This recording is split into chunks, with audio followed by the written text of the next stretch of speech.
time for those who showed up on time. So my name is Dr. Shantia Lowe. Congratulations to you all. Thank you guys for joining us as partners today with the OST office and for being awarded a Summer Strong grant. There were 36 applicants in this specific competition. 29 of the 36 applications met the eligibility criteria and were scored by three independent and objective reviewers using a published rubric. And our OST office has funded a total of 18 organizations in the amount of $1.4+ million for those who have had the highest scoring application. So you guys have made the cut, so to speak. Congratulations on being selected for the award.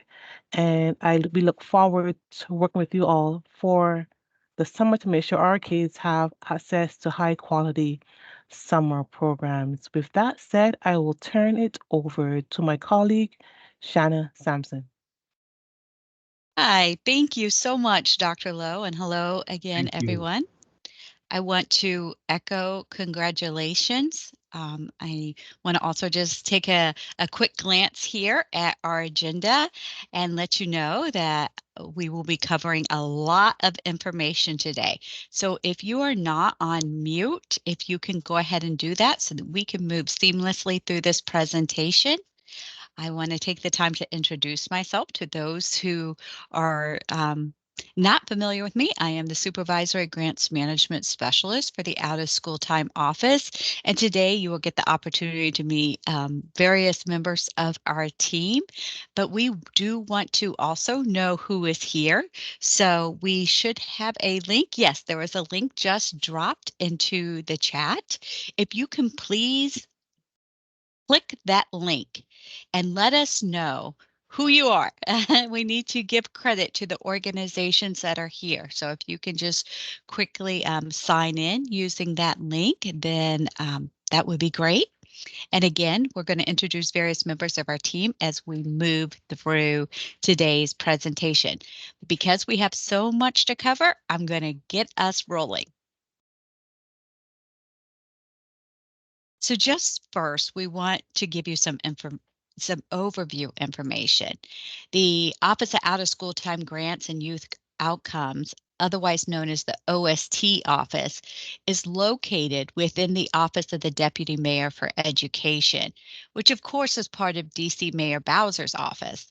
And the vision of our office is to ensure that children and youth across the district have equitable access to high quality out of school time programs.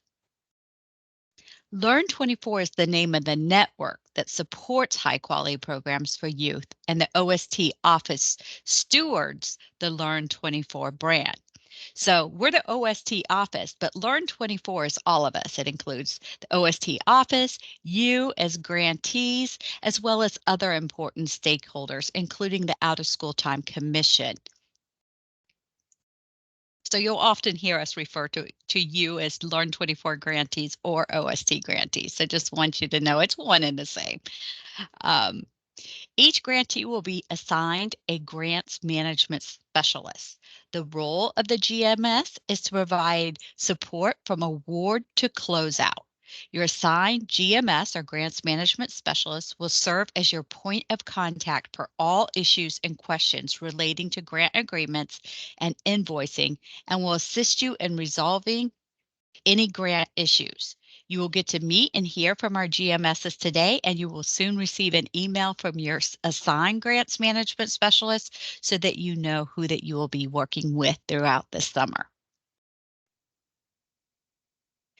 Now we are going to talk about grant management, and I want to hand it over to our esteemed Dr. Howard Hope, who is one of our grants management specialists, is he's going to cover some important compliancy issues. So over to you, Dr. Hope. Thank you, Ms. Sampson, and good afternoon, everyone. I'm glad to see you all here and congratulations. A primary next step necessary for all Summer Strong grantees to complete prior to our office being able to execute your Summer Strong grant agreement is to obtain proof of essential insurance coverage, as was outlined in the RFA. The OST office collaborates with the Office of Risk Management, or ORM, to determine program-specific coverage requirements. For any new grantees, I will reach out to your organization's point of contact, your POC, following today's meeting to discuss insurance requirements. Please do not contact ORM directly.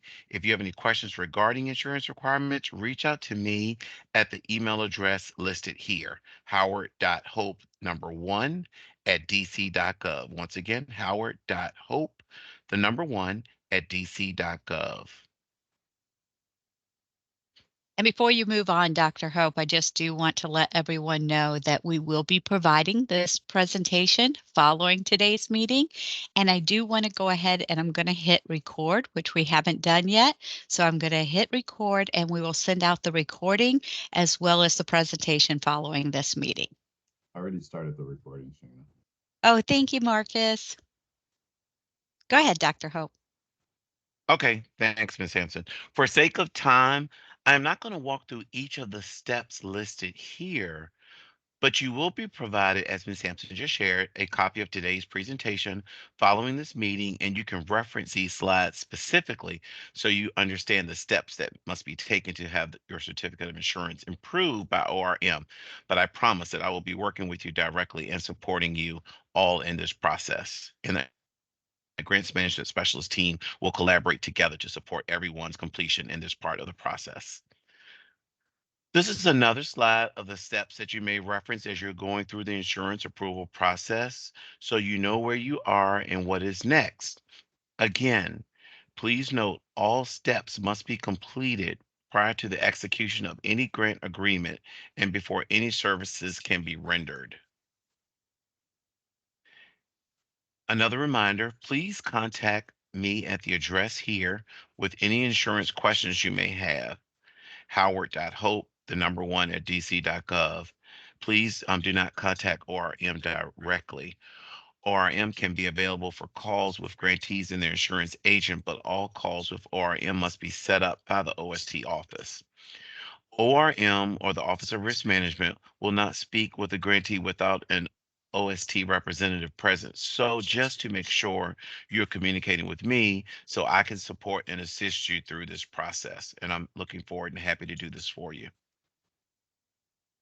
Moving on from insurance, the OST has a series of additional requirements, all which were listed in your RFA and will be listed within your grant agreement. Listed here are requirements related to safety. First is that all grantees are required to have a bullying prevention policy approved by the District of Columbia Office of Human Rights. You may reach out to OHR directly to receive guidance on completing the policy and to obtain approval.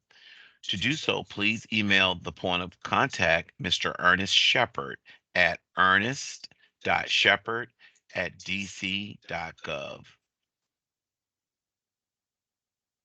Next, for safety purposes, OST requires at least one designated mandated reporter per each site serving youth. While all staff working with youth are mandated reporters, we require a demonstration of at least one staff per site completing the mandated reporter training and uploading the certificate or certificates of completion into CitySpan, which is our online data management system that you will hear more about shortly. Please note, all program staff should know who the certified mandated reporter is and the process for contacting that particular individual.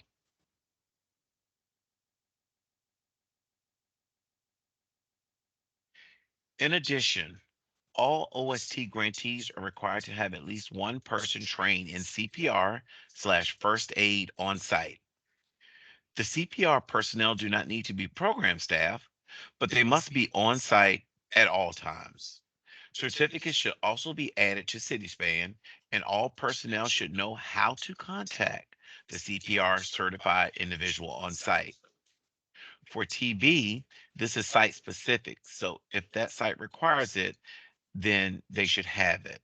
Otherwise, this is not required by Learn 24. With that, I am going to hand it over to my esteemed colleague, Mr. Mark Weinberger, who will discuss additional personnel requirements for OST grant-funded staff. Thanks for your time this afternoon.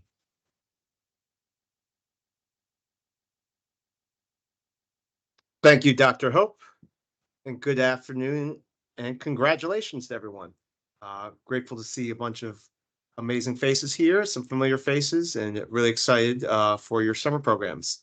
Happy to introduce you all to background check compliance, which is an essential step to ensuring that we have safe, supportive, out-of-school time environments for the young people who will be served by these programs. So first off, we'll understand some general compliance here. Once again, I'm sorry if I didn't introduce myself, but my name is Mark Henry Weinberger. I'm a grants management specialist here, and with the OST office, and I'll be working with some of you this summer. So as I stated, background check compliance is essential for safe spaces, and the OST office requires the following background checks to be completed by all staff and volunteers who work virtually or in person directly with young people served by your summer youth program. Those 3 background checks that are required are the FBI criminal background check, the DC Metropolitan Police Department MPD criminal background check, as well as the National Sex Offender Registry, NSO, as it's also known. Background checks are valid for 2 years from the date in which they are issued, and during that interim year, that 1 calendar year afterward, a signed affidavit must be uploaded to ensure that there has been no change in criminal history. We do have an affidavit template in case you need to utilize this within our Learn24 grantee guidebook, which is also available on our Learn24 website. Thank you, Dr. Hope, for posting in the chat. So if you did have a staff member who completed a background check a year ago and it satisfies all 3 of the required background checks, a signed affidavit to be signed along with the witness can be completed and then will be uploaded into their staff profile in our grants management portal, which we'll discuss in a bit. Moving on to the next slide. So the OST office subsidized a background check process facilitated by DCHR for all grantee staff and volunteers. To undergo this subsidized background check process, please email the full legal name and personal email address of the individuals who will need to undergo this process directly to backgroundcheck.learn24@dc.gov. Instructions will be provided to those staff, including specific codes and just a general method of how to undergo the process and submit fingerprints. Grantees must ensure that staff attend their appointment, which will be registered at a field print location of their choice, and that the fingerprints are submitted within 10 calendar days of that appointment. Otherwise, please contact your grants management specialist if you encounter any challenges. On to the next slide. So once that individual submits their fingerprints to a field print location, those fingerprints are disseminated through the appropriate agencies, and results are provided to from DCHR to the OST office. The OST office will forward those results to the grantee to upload to those staff profiles within CitySpan. When you receive those results, you will find some instructions in your email along with the results informing you to redact personally identifiable information, such as social security numbers or the dates of birth, prior to uploading those results into the CitySpan staff profile. So in order to redact the results, you want to use a simple photo program. Could be Apple, Photoshop, whatever it might be. You just will black out those last 4 digits of the social and the date of birth, just as you see as an example here on the left. So just a simple blackout marker will suffice for this need. And so let's say you choose not to go through the DCHR process, which is more than fine. And let's say your staff happen to be DCPS employees or operate at a DCPS location. For DCPS employees, non-expired photo ID badges that verify their employment are acceptable proof of background check verification. So if you have grant-funded staff members who are DCPS employees, you can take a picture of their non-expired ID and you will upload that to the DCPS prompt within their CitySpan staff profile. Same to be said for DCPS and OSSI clearance letters. Let's say your program is funded by OSSI. You went through an OSSI background check. You should be able to receive a clearance verification letter from OSSI, as well as if your program operates at DCPS, but they're not DCPS employees. DCPS looks at them as volunteers, and DCPS clearance will provide a verification letter. And I'll be able to put that email address in the chat box if you. And then if you choose to go the manual route, just make sure if you're going through third-party providers that you acquire FBI, DCMPD, and NSO results, and then upload those to the appropriate clearance prompts within the staff profiles. And as I know, it's CSPAN, which you're going to learn a little bit more of today, is our online data management system. You might be familiar with CSPAN from your grant application. We will not be using the exact same portal for grants management. And just to specify, let's say your program has a one-day visitor, someone who's just coming, a special guest. They are not required to undergo the clearance requirements, as long as they are under direct supervision of a staff member with appropriate clearances at all times. So infrequent volunteers are not required. But if you have a volunteer who is present once a week, you want to make sure they go through the background check process. So new hires, please make sure that all newly hired personnel, preferably in advance of the summer before they begin providing service to young people. If they're to have direct and unsupervised contact with children and youth, they must have fully completed the background check process, and all clearances should be submitted within the first week of employment. And the organization, your organization, should maintain proof of that submission within your own internal records as well as within their CSPAN staff profile. And grantees who fail to provide required documentation can be out of compliance with grant requirements, and this can result in greater challenges. And that should pretty much cover it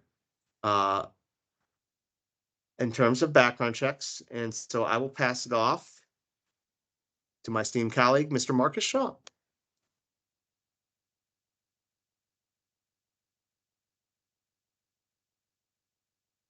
You're on mute, Marcus. It's bound to happen to one of us. I was just talking. I was going away. Good afternoon. Congratulations on receiving your grant for the summer. My name is Marcus Shaw, and I am one of the grant management specialists here at the OST office. I'm going to cover some of the information that you will need as part of the compliance.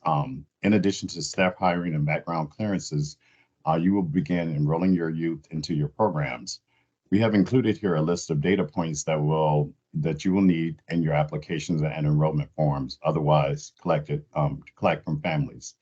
As this is essential for developing your student profile in CitySpan, most of this data is demographics, but please note it includes residents, the ward of residents, and the attending schools. In addition, you will need to request from families both your SAOY and FERPA consents. So let's talk about these two items now. To allow the sharing of student data, we need data needed for tracking and reporting purposes. Parents or guardians of participants, participating students need to sign a FERPA consent. FERPA stands for the Family Education Requirement and Privacy Act. This is a federal law. We strongly encourage that the FERPA consent be included as part of your organization's summer enrollment packet to be completed by families. For your convenience, we have included a template of the consent seen here on the Learn24 grant guidebook, which is located on our Learn24 website and also been dropped in the chat. The OST also asked that all Summer Strong grantees administer the Survey of Academic and Youth Outcomes Youth Survey, or SAOY. SAOY is a brief survey that asks students questions about what they think of the programs you offer and of this potential benefit of attending the programs. Participation in SAOY is voluntary and like student personal ID information, parents' guardian consent is necessary for the administration of the SAOY survey. Therefore, we suggest with the FERPA waiver that you include the consent as part of your enrollment packet. We have included the SAOY consent template in the Learn 24 grantee guidebook as well.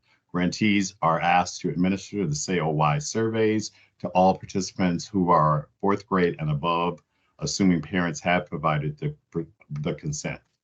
During this collection of information will be during the last 2 weeks of your summer programming. Your GMS will conduct administrative checks to ensure all requirements are met during the grant period. This includes ensuring all youth participants have been entered into CitySpan, that your actual enrollment is being met or you're meeting the projected amount. This also includes checks of demographics of students served to make sure that you're meeting the plus or minus of 10% of the projected target population that you propose in your applications. Other competency checks will include ensuring staff have completed required background checks and mandated training. Student staff ratio, safety, and safety protocols student safety protocols and average weekly attendance rates will also be monitored. Please note student attendance should be entered into CitySpan on a weekly basis during the programming. It goes without saying that grantees should provide access either virtually or in person to all required documents and programming components upon request. As needed, site visits may also be conducted to monitor compliance, programmatic, fiscal, and administrative requirements. During site visits, grantees should provide access to files, policies, plans, procedures, protocols, reports, credentials, participants, staff, facility, on-site, community partners, fiscal, and organizational records. Yeah, that was a lot. For summer programming, there is only one program report due for summer programming. The program report will automatically be generated in CitySpan on August 30th. You will be able to respond to outcomes and should complete and submit your report no later than September 30th to close out your grant compliancy requirements. And now I will hand this back to Shana Sampson, our Supervisor of Grant Management Specialist, to talk to everyone about everyone's favorite topic, getting paid.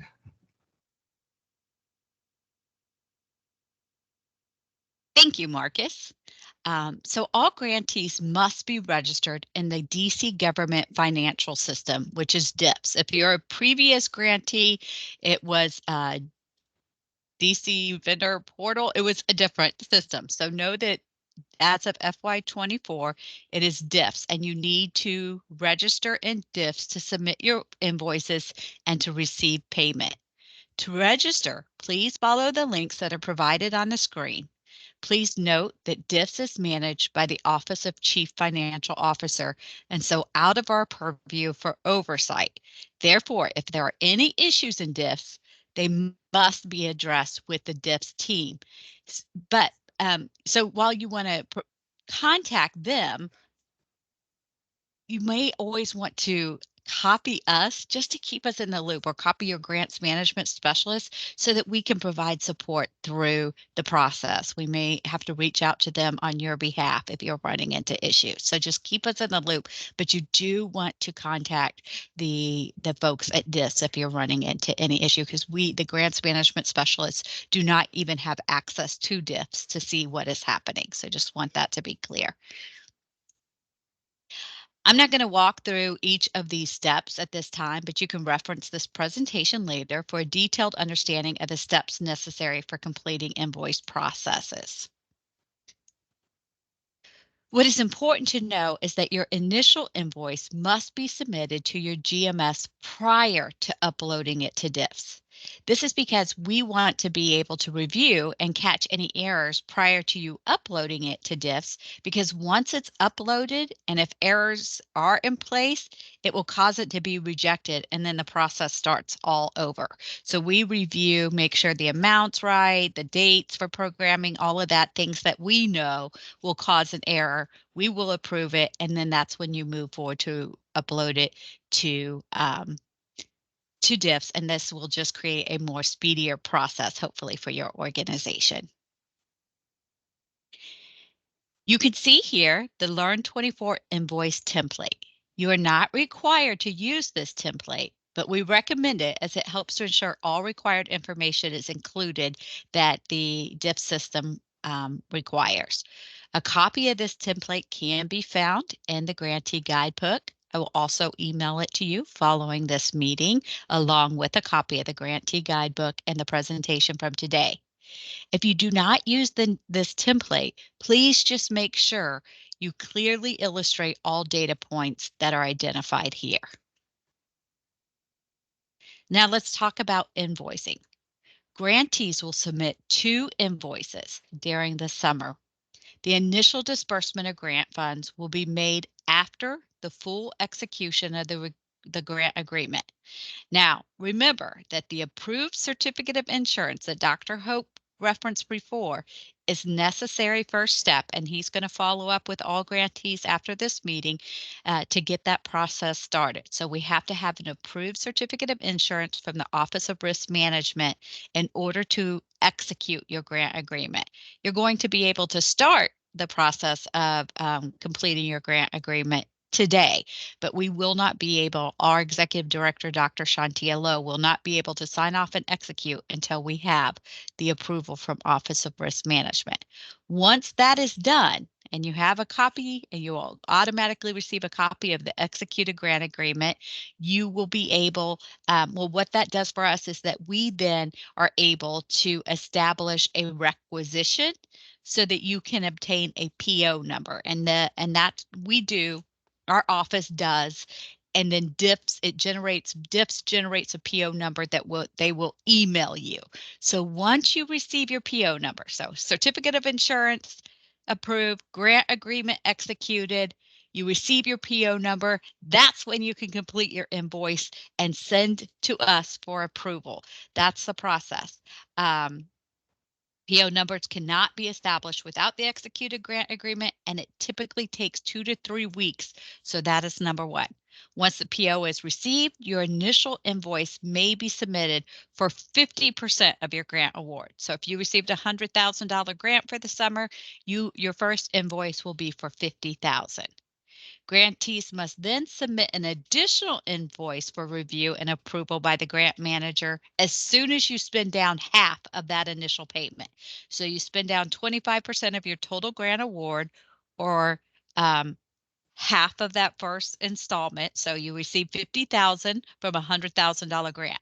Once you've spent down $25,000 of that, you submit the second invoice for $50,000. But it has to include in that second invoice documentation of your spend down. That can be payroll, that could be invoices,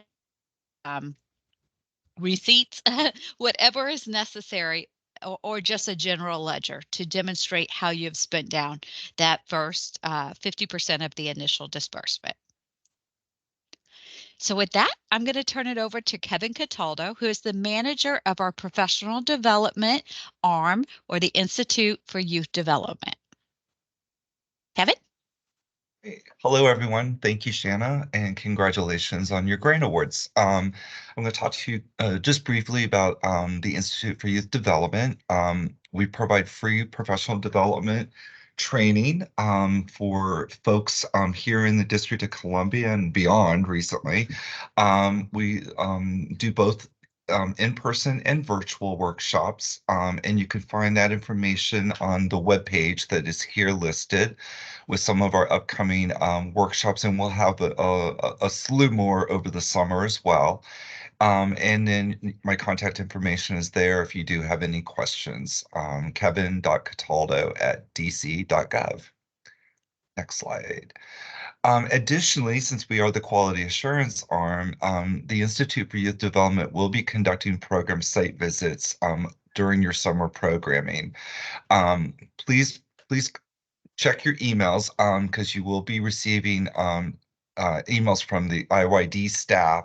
Some are consultants as well, so it might be a personal email or a Gmail account, but just be attentive to that and respond as quickly as possible, knowing that summer programming is a much shorter period of time, and we only have a certain amount of time to get out and do the site visits as well. We want to look at actual programming, not a special performance or homework help, but an actual activity. So, arts and crafts, a sports activity that's going on with the youth. And typically, if we can look at a 1 hour block, that definitely will work for us. And you can find the site visit tool in the grantee compliance handbook, so you'll have an idea of what we look for when we come out to visit. And I think those are my 2 slides. So if you do have any questions, you have my email. Thank you, Mark, I believe, that put everything in the chat box for me. I appreciate it. And I'm going to turn it over to my colleague, France. Hi, everybody. Can you hear me? My name is France Robinson, and I am the Quality Assurance Specialist with Learn24 and the Institute of Youth Development. Congratulations, and thank you for joining us today for summer meals. For meals during your summer programming with Summer Strong, we would like you to note that your grant funds can be used to feed your youth participants. However, in order to help you stretch your dollars, we encourage you to take advantage of available free summer programs if possible. One of the summer programs we would like you to know is the DC Free Summer Meals Program. DCPS Food and Nutrition Services offers meals to community-based organizations who are hosting programming at DCPS schools this summer. In order to receive free meals, you will have to complete an online form. Once you have submitted that information, someone from the FNS team will reach out to you to confirm additional details if needed. If you have any additional questions regarding this resource, please contact them at the email address that is listed here. I will also drop it in the chat for your convenience. All right. And another resource is the Summer Food Service Program, which is also known as FSSP. It is a federally funded state administered program. FSSP reimburses program operators who serve no-cost healthy meals and snacks to youth who are 18 years of age and younger in low-income areas during summer months. If you are interested in becoming a sponsoring organization and running SFSP, please check out the Federal Nutrition Program Toolkit, which can be located on the DC Youth Meals website. If you are interested in learning more about becoming a sponsor site in order to administer free meals to your youth, please contact them at the information provided here on screen. I will also drop that in the chat for your convenience. And thank you for your time today. I will now turn it over to Karita Green, one of our office's grants management specialists, who will talk to you about staying connected with our office. Hi, everyone. Good afternoon and congratulations are in order to everyone here for orientation. My name is Karita Green and I'm a GMS here with Learn24. All right, so Learn24 Connections, we have our office hours. Our monthly meetings are optional. However, every second Thursday of each month at 2 o'clock, we have our Learn24 office hours where you'll be able to tune in and get all the important information from our leader, Ms. Sampson, as they go over what's to come up in the month and the following months throughout Summer Strong. Any member of your grantee can participate in this office hours. And if you have a specific topic that you would like for us to cover, please do email us at learn24@dc.gov. Learn24 newsletter is a really important resource that we put out every month here at Learn24, and it covers various different areas from funding opportunities to professional development, thanks to our office here at the Institute for Youth Development that really provides a lot of the great training here and Learn 24, and more in our biweekly newsletter.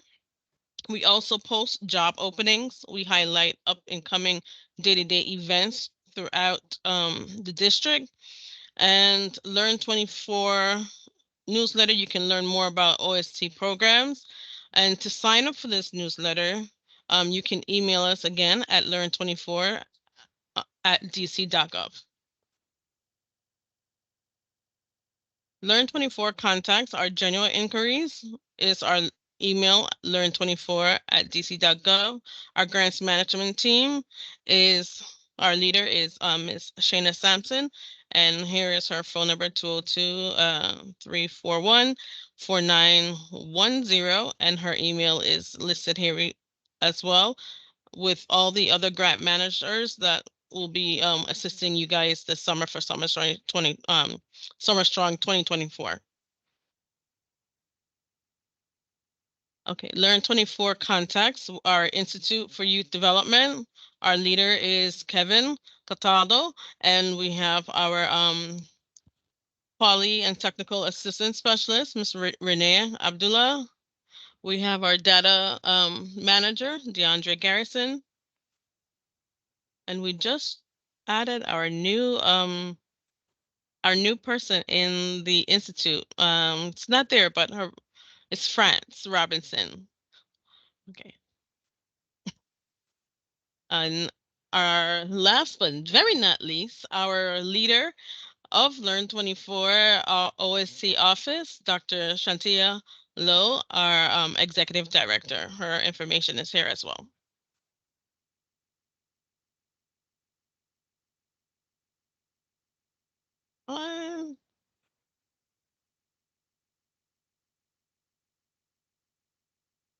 Grant agreement. Am I doing grant agreement? No, Can I- I'm taking grant agreements. Thank you so much, Karita. Hey, how's everybody doing? Congratulations once again. I'm the Data Evaluations Manager at the OST office, and I'm going to be talking briefly about grant agreements. So those grant agreements are going to be executed through our grant management system, which is CitySpan. Now, grant agreements, grantees will only be able to edit contact information and informations related to program sites, including the total amount of youth served, as well as some budget information. Now, grantees will not be able to edit program models, program objectives, types of youth to be served, the information related to that. Now, for any staff members within your organizations that need access to this CitySpan grant management system, you guys can send out an email to our learn24data@dc.gov. That email will be getting pasted into the chat momentarily, but for any technical assistance with our grant management system or any access needed to any of your members within your programs, you can go ahead and send an email out to that handle right there, and we will assist you with that. Now, we do offer a few technical support office hours. Those are offered twice a week, every Tuesday and Thursday, and we will be doing a larger one May 1st between the hours of 1 and 2, just to go over some preliminary information and just to get some hands-on overview and background knowledge to our grant management system. And also here is the link for that CitySpan grant management system if you guys did not have that link already. And that concludes my section of this presentation. I'm going to go ahead and pass it back over to Ms. Sampson. What's your name? Thank you so much. Yes, was there a question? What was his name? Oh, my name's DeAndre Garrison. I can go ahead and put my email in the chat Thanks. as well. Yep. And he was listed amongst those staff members, but DeAndre is, if you go back to the presentation where we have all of the staff members and their contact information, DeAndre will be the person who will be helping you with technical support whenever you need such in CitySpan, and he does host those Tuesday and Thursday office hours that you can join anytime that you need just some one-on-one support. And Great. that's again each Tuesday and Thursday. Great. I see, Angel, you have your hand up. I will pause just a second before I take us to CitySpan because I do want to show you a quick overview of CitySpan. So if there are any questions quickly on what we have presented, Angels of Hope, I believe it is. Yes, Harrison from Angels of Hope Ministries. We don't have access to the chat, so could you copy all of the links that you were putting into the chat? And if you could email those to us, we really appreciate it. Thank you so much. Absolutely. And I will be sending the presentation. Actually, your grants management specialist that is assigned to you will follow up to provide this presentation after this meeting. And they are embedded.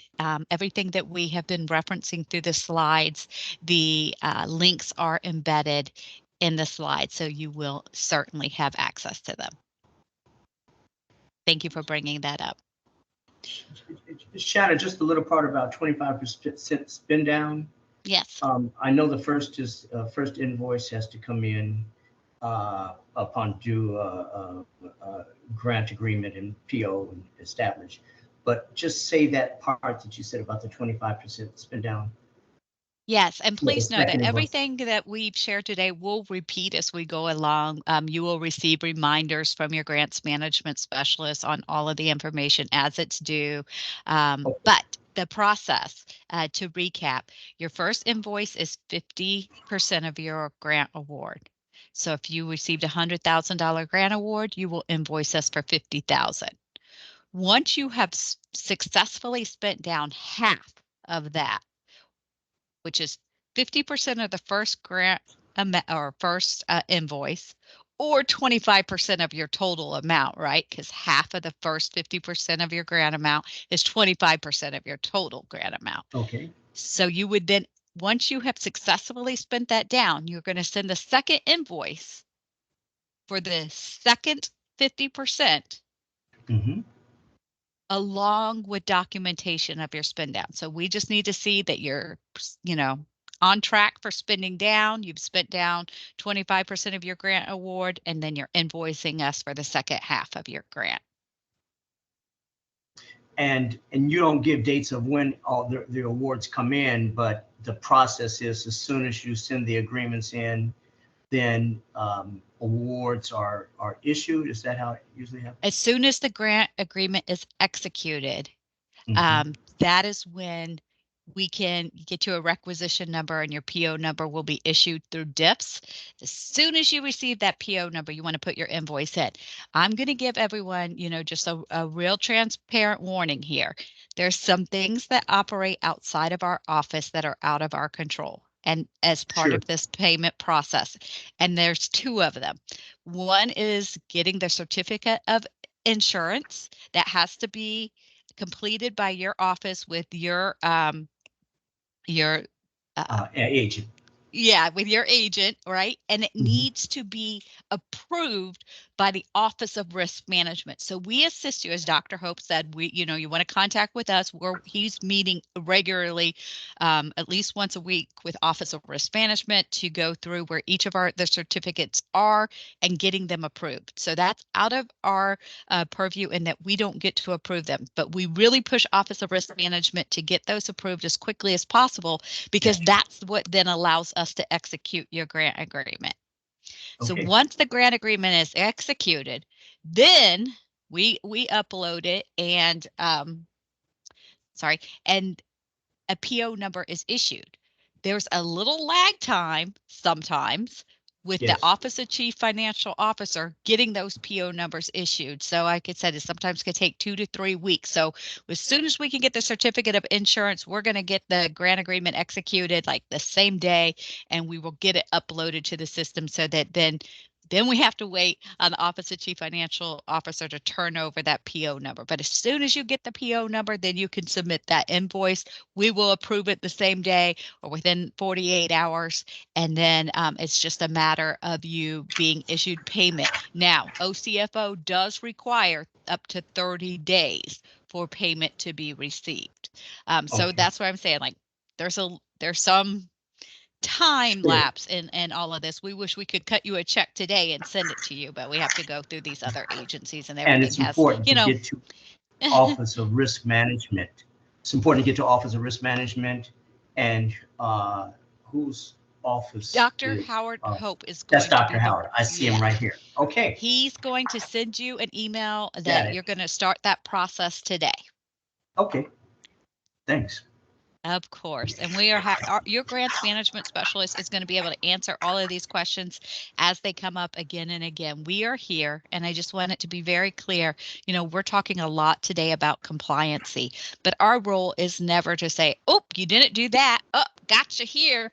Our role Right. is to help ensure that you are meeting your compliancy by sending you reminders, providing you support, walking through the process with you. Just, we want you to be successful. We consider you our partners in achieving the goals set out by this office to provide high quality support to our youth across the district. So we want you to be successful. Thanks. Yes, of course. I don't see any other hands, so I'm going to move us to CitySpan. Shannon, there was one question in the chat from Andrew of Lee course. regarding COI on file with ORM, asking if they need to get it reapproved. We will need to check. Dr. Hope will check in with that. You're going to have to, Dr. Hope, you may have better insight, but there's still have to fill out that IRD, right? Or no? Yes, ma'am. The email that I'll be sending very shortly has that information in there directly. Great question, because I have that specific response to that question in this email that I'm about to send. Thank you. Okay, I'm going to try to share here my screen. Let's see if this works. Mark, can you give me a thumbs up or let me know if you are able to see the CitySpan screen? Not currently. What about now? A couple seconds ago. Yep, there we are. Yes, you see it? Okay. So this is the login. As was mentioned before, you should all be somewhat familiar with CitySpan because that's where you submitted your application. This is the first year that we have automated everything online so that the grant application process is online. You're not having to send us documents through email. So that was a big accomplishment for our team. So you're familiar with it for the application, but that's a different portal. It is a CitySpan portal, but is the RFA, Request for Application, and Grant Application portal. But they're both CitySpan based. I want to be very clear here that you will need to have a different account, and you should have received an email from CitySpan if you are a new grantee, and that went out to the primary contact listed in your grant agreement to set up or they provide the credentials for you to set up your account information to get into the grants management system. So you have an account for the RFA portal of CitySpan. You need a different login for the grants management system. If you are a returning grantee, if you were a grantee in 2023 and you already operated in the CitySpan grants management system to do your, enrollment, your attendance, et cetera, then you're going to use that exact same login. Now, that doesn't mean these are the only people that can have a login. If you have additional staff members, if you have a database administrator, if you have your CEO that's going to need to sign off on the grant agreement, but that's really all they're going to need to be in there for, whoever you need an account for, you're going to send, and Mark, if you can drop it into the chat again, to the data.learn24@dc.gov. I'm sorry, it's learn24data@dc.gov. That email address, again, is also listed within the presentation that you're going to receive. You're going to send an email to them, and they are going to help you to set up an account for as many users as you need, okay? And you could see it right here. The email learn24data@dc.gov is on this page. But I'm going to show you, for example, I have all these different logins, right? Because there's different accounts. If I chose my RFA account and I went in there, the background coloring is going to be green. Okay, so green for show me the money. This is when you are submitting your application. So if you see green, you know you're in the wrong port, you're using the wrong login credentials. So you then want to log out, because this login will take you to either site. You want to make sure that you're going in using your credentials for the grants management system. This is where people get tricked up, because they're looking for something and they don't see it, and we're like, you're in the wrong portal. So you want to make sure you're going into your grants management system. And you can see there, I just saved both of my accounts, and just know which one I need to click on to go into. And the system has been really slow this morning, so just give me a second. It usually does not move this slowly, but it has been this morning.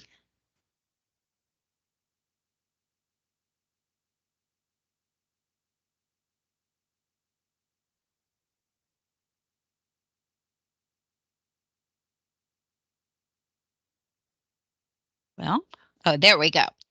Okay, so this blue, if it is blue, you're in the grants management system. Remember, green is RFA. You're already done with that. You've submitted, you have been awarded. So you need to, from now on, be in the blue grants management system. Up here, you're going to see various cycles, and you're inside of mine. So I can see all my grantees across various competitions. But you're going to want to make sure that your cycle is Summer Strong. That is the grant cycle that you have been awarded under. So if for some reason you don't see your grant, you need to go in there, and now you can see the names of all of our Summer Strong grantees. Okay, so that's first. Now, don't pay attention to what I'm doing, because I'm going to go back to the FY24 OST, because that's where my demo that I want to use exists. So I have a demo organization, and I want to show you that this is what your grants agreement is going to look like. So I'm going to click on this sample here. And what you're going to see is this page, except you're not going to see all these versions. This is us testing different amendments. You're going to have only version 1. So it's going to look like this. It's going to have a grant admin page, which is our information that we enter on the back end, your program description, your program sites, support and sustainability, and budget narrative. What are these? These are the exact same components of the grant agreement that you completed as your grant application. That has been rolled over since you have been awarded into the grants management system. So you can go in there and you can click program description. Again, this is a sample, so it's not very thorough, but you will be able to see everything that you answered in your program description. But you see that on this, and you click this little arrow up here anytime you want to go back. And I'm not sure why it's moving so slowly this morning, so bear with me. I want to be able to finish up here in time. Let me try again. You can always click over here on grant agreements as well. We'll see if, and that takes you back again to this page that you're going to see. If you recall, I showed you that the grant admin was in submitted form, so is the program description, as well as support and sustainability. And that is because you cannot make changes during the grant agreement process to those pages. Okay, so they are locked. But what is unlocked and in an unsubmitted stage for you, and if you have been provided access, like I said, you should have already received the email from CitySpan. You will be able to go into your account and you will see program sites and budget narrative unlocked. As DeAndre indicated in the presentation, you are able to change your program site location. You can adjust your schedule. You can make changes as long as it falls within the rules that are established, the minimum number of youth, the hours of service for scheduling. You have to do the 5 hours a day, 5 days a week, all of that. It's good if you come in and put in, remember that this is a demo, but If you came in and you put that you were only going to do 4 days, you would receive an error when you hit submit, because it's going to say you have not met the minimum number of days of service. We ask you not to decrease the number of unduplicated youth to be served. You were awarded for a particular number of youth unless you did not receive the full amount that you requested. If you only received 80% of the amount that you requested, you can decrease the number of youth to be served by 20% to correlate with that, as long as it doesn't fall below the minimum requirement of 20 youth for the summer.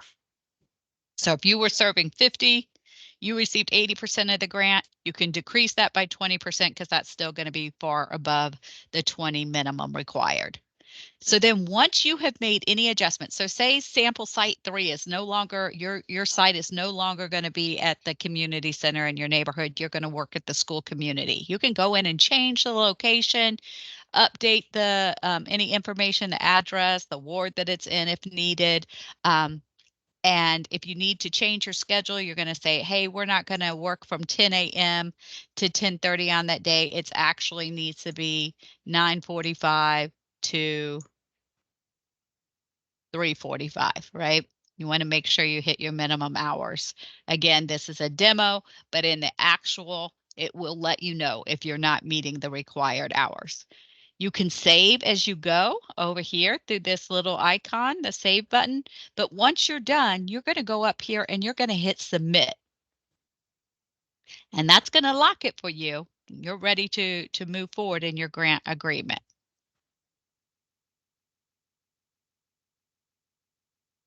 And then you're going to go back to the main page.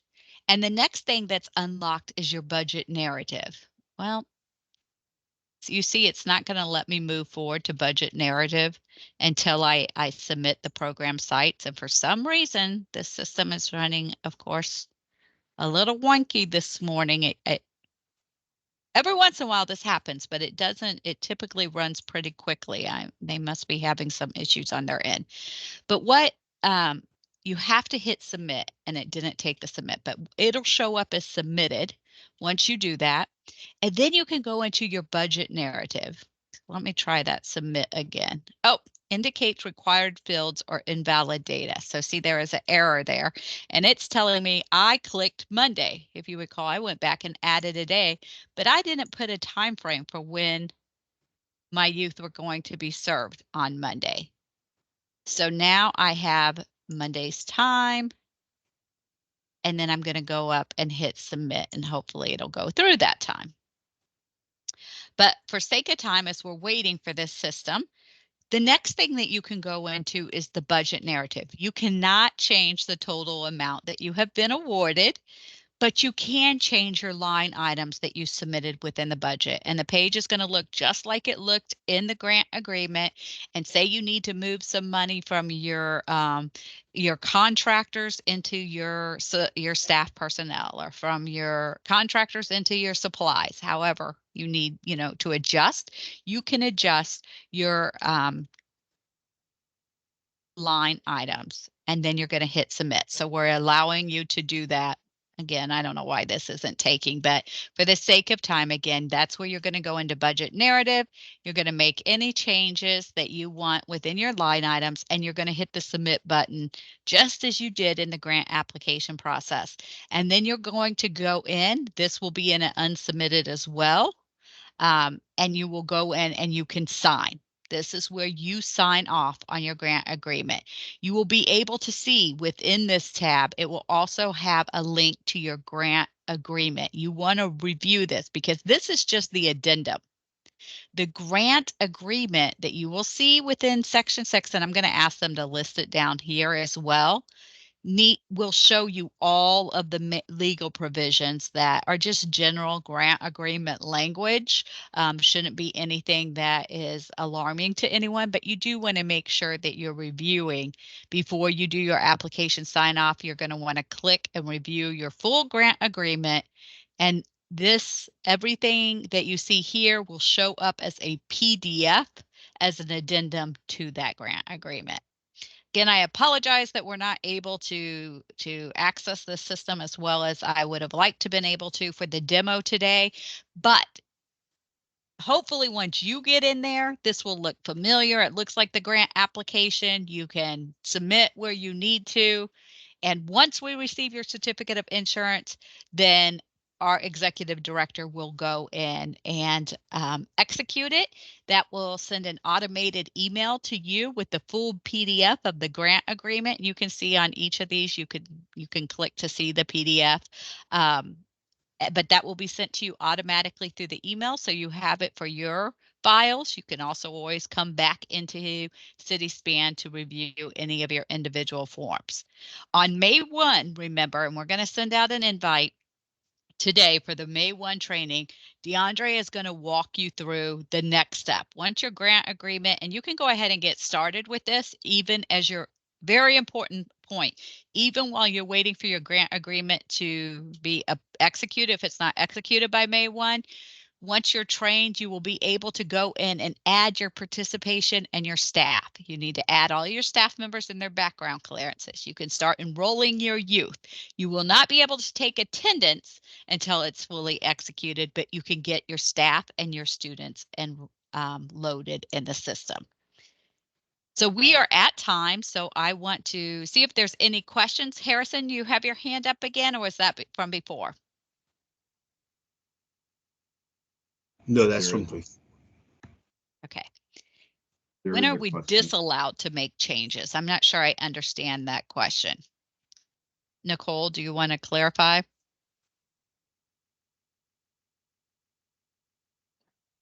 My question is about, we are able to go into the system and make changes now. When are we no longer able to amend? When we start our programming or after we make that first change? Great question. So once you submit, it's locked to you, and then we execute it, right? However, say we've executed the grant agreement and you have a major change to your program, or you want to move some money within your budget. If it's within 10%, according to your grant agreement, you don't have to go through the amendment process. But if you have a major change in salary, staffing, and your budget that you need to change, or you need your program site flooded and you need to move sites, whatever, right? You can, there is an amendment request form that you will see once your grant agreement is executed. Let me see if it's on here. And I really, yeah, down here, once it's executed, there will be a button that says generate a grant amendment or request a grant amendment, and that will then unlock program sites for you and budget narrative again, the two areas that are allowed to be amended. And then you go in, you make the changes, you provide in the application sign off, there will be an area for you to justify it. You hit submit, then it automatically goes to your grant manager, who will then have to approve it. The grant, it is executed again by our executive director, but you will be able to amend your program after it's executed, as long as you provide justification. Okay, thank you. Yeah, of course. Zainab, I see you have your hand up. And how are you? Sorry, I have to unmute. I am fine, thank you. But I have a couple of questions. Okay. Thank you. Well, my first question is, can we make purchases prior to signing the agreement? Yes. That's directly related to the program? And yes, then my as second long as you question, have, let me answer real quick. As receipts. long as you have, additional funding that you can utilize while you're waiting on your payment, you certainly can. You can certainly start programming, if payment is not had been rendered yet, and you can then retroactively bill us for that or demonstrate that as part of your spend down. Okay, awesome. Thank you. And then my second question is it possible to have more than one point of contact? Or do you just want to interact with just one point of contact? Are you asking if you have more than one point of contact for our office, or if you want us to have more than? Oh, no, you can reach out. Generally, your grants management specialist is the Okay. person that you go through first, and then they can connect you. Like if it's a data issue, they're going to connect you if you have. But if you have been working with Mr. Garrison and the data team, you could go directly to them. Not an issue. Yeah, I mean, on our side, I guess I'm on our side. So if I have somebody that's helping me with the grant and I'm also kind of working together with that person, can we both reach out to you on separate occasions? Like if I'm not available, for instance, can that person reach out to you? If that person's not available, can I reach out? You know, I'm so glad you asked that question because when I demoed, the demo isn't set up effectively right now, and I apologize for that. But you will see it will automate you before you submit to go back to it'll send you back to your organizational tab, which is your organization overview that exists separate from your grant agreement. It's going to send you back that page to say, please update your contacts. And it allows you there to include your main point of contact, your grant administrator, as well as your data administrator and a signatory. And we just want to make sure that we have all of those contacts. And yes, that person can reach out to us.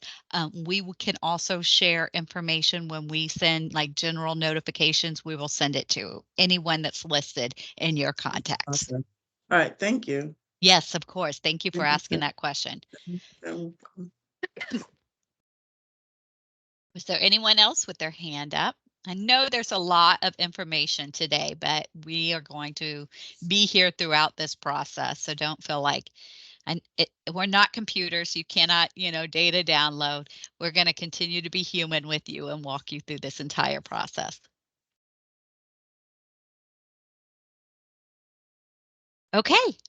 Well, look out for emails from your grants management specialist and other members of our team today to get you started on this process. And remember to email learn24data@dc.gov if you need to add users to your CitySpan account.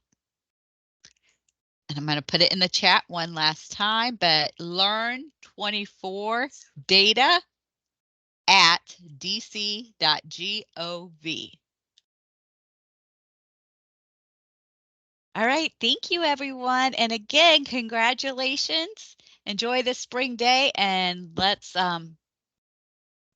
really serve our youth this summer together. Thank you.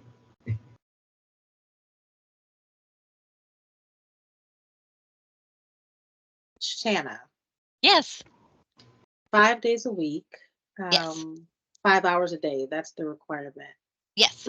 Does that include weeks that have like the holidays in it or things like that? It doesn't have to be consistent. Yeah, if you're not able to, like if there's 4th of July falls, of course you would not have to provide service on that day. If we, for whatever reasons, can't because of the facility, do we need to make up days at the end or how does that go? Yeah, you would need to just add, and you're going to, you'll see in your progress report that will be automatically generated whether you're meeting and we'll work with you on that to help you understand whether you're meeting your goal, your compliancy goal. And as long as it's within 90%, you're going to be compliant. So we do give you a little wiggle room there. All right. Thank you so much. Of course. And it's 85% average weekly attendance and 85% of your proposed youth. It's 90% of your proposed days and hours in order to be compliant. 85% youth. Yeah, number of youth. 85% average weekly attendance. And average weekly attendance means that they attend 1 day a week. As long as 85% of your youth are attending 1 day a week, you'll be compliant. As long as you're serving 85% of the proposed number of youth that you indicated that you would, and as long as you're offering 90% of the days and hours that you proposed, you'll be compliant. Okay. All right. Thank you. Yes, of course. Have a good day. I'm logging off. Dr. Howard. The insurance document should be, I think it's coordinated with DC government and their requirements, right? I think that when I reached out to Ms. Shields, who is the realty specialist, she sent it back, and I sent it to my insurance agent, and he resent it back to her that those things were so if there's something that's incompliant, you'll let me know, right? Non-compliant. You'll let me know. Yes, You'll yes, sir, get it I right to will. the insurance agent.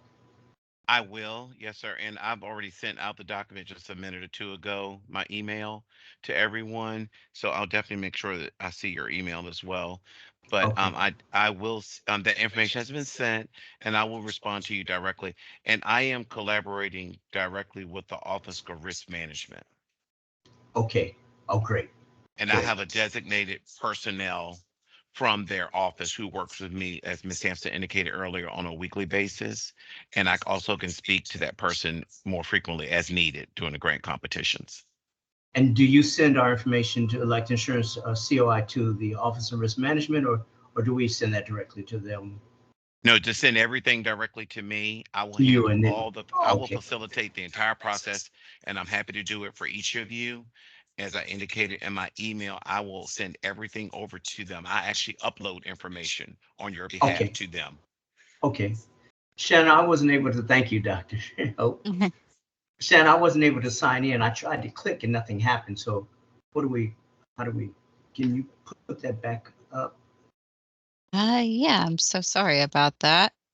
And for those that didn't have access to the chat, that might have been an issue as well.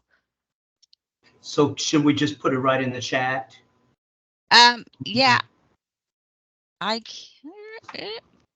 Let me drop it in again and you see if you're able to access it. If not, Oh, okay. I know you were here. Right. Could you see that link that was just dropped in the chat? Do it one more time. I just saw it. Hold on, let me see. I'll pull up the chat and see it. Hello, conversation. Yeah, I see the link. Now we should be able to click on the link, or how do you? Yes, you should be able to click on the link and attend. I just did it.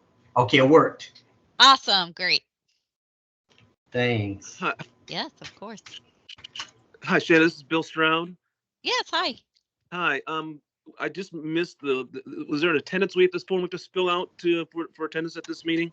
Yes, that was the link that was just dropped in the chat again. Yeah, but I couldn't click on that. I tried clicking on that. Is there somewhere else we're supposed to sign in, or we can click on that link? Well, you know what? Given that you're the second person that has said that, what we'll do is we'll just also look at the chat to make sure we see who was able to attend, because it indicates who is in attendance. Okay, so should we put our organization, our grant? Sure, if you don't mind, go ahead and put that, but we'll also just should be able to see it. Yeah, I see here, Bill Stroud guest. Yeah, I'll just put my organization. I'm with On-Ramps. Great. And then I had one other question related to holidays. So the 4th of July is on a Thursday, and then there's a day after. Are we allowed to have, permit our students to have both of those days off, or is it only one? You're permitted to allow them to have any days off that you determine, as long as you meet the requirement of 25 days of programming across the summer. So you would just make up for it on the back end, or, however you want to do it. Okay. And then my final question is about gift cards. I think there's a ceiling of $25 per student. So that's in total, $25 in total. Per month. Yeah. Okay, so they can get $25 in one month, $25 in another month. That's correct. If we're spread out over more than one. Okay, good. Thank you. Yep. Great. That what you were saying is that kids can get like little stipends for $25 per month? Yes, you can use your grant funds. Okay. And of course you would, need to, if it was over 10% change, you would need to change it in your budget, and you're able to do that now as part of your grant agreement process. But yes, you are able to Okay. use grant funds for incentives for the youth, whether it's for attendance, Right. performance, however, Great. you would want to use it. And Shana, one other question I just realized I had about equipment. Are we allowed to, at the end of the program, give them, for example, an iPad? Because we're doing technology focus. Are we allowed to basically purchase iPads and let them keep it after the program ends, or do we have to collect those back? Yeah, they would have to. The incentive is $25 value. Okay. Basically. So yeah, that would fall outside of that. Okay, so we could not transmit equipment to them. Okay, thank you. Unless you paid for it using other funds. Of course, Sure. then you could do whatever you wanted with Right, it, but right, not of with course. the government funds. Okay, thank you so much.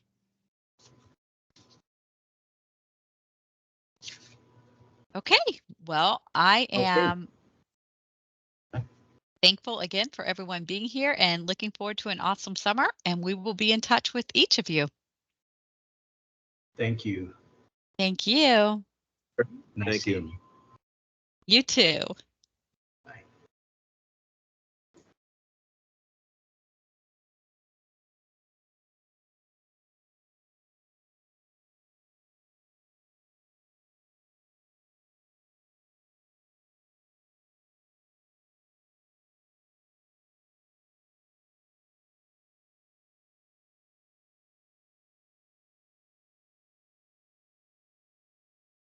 Okay, I'm signing out, team.